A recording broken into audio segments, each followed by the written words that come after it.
तर बघा, मी आज तुम्हाला सुक्कं चिकन रेसिपी दाखवणार आहे आणि एकदम सोप्या पद्धतीत आणि एकदम कमी मसाल्यामध्ये कशी बनवायची ती सांगणार आहे। तर याच्यासाठी फक्त मी हळद, मीठ आणि अद्रक लसणाची पेस्ट, 1 चम्मच तेल याच्यामध्ये टाकून याला फ्राय करून घेतलंय। सगळं याचं वैस पाणी जळू द्यायचं आहे आणि त्याच्यामध्ये लागणारा मसाला मी तुम्हाला सांगते। कांदा टमाट्याची पेस्ट, हा आपला घरगुती मसाला, धने पावडर, जिरा पावडर, बस एवढंच। याच्यामध्ये हे चिकन इतकं छान होतं ना, तुम्ही नेहमी बनवणार। एकदा रेसिपी बघा आणि एकदा ट्राय करा। ग्लास पाणी टाकायचं आहे थोडंसं मटण शिजेपर्यंत।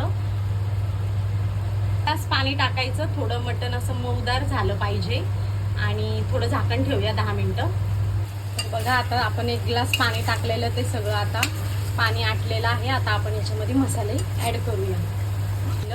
ते वाटण टाकूया आणि आता हे मसाले ऍड करूया।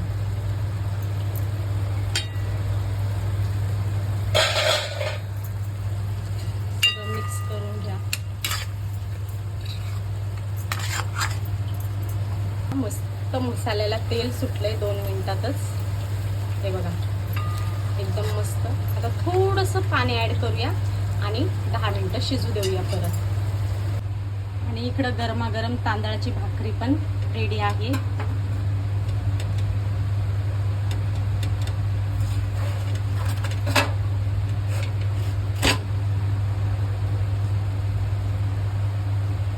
झटपट चिकन ग्रेव्ही कमी मसाल्यात आणि एकदम भारी, हे बघा। आणि त्याचबरोबर तांदळाची भाकर।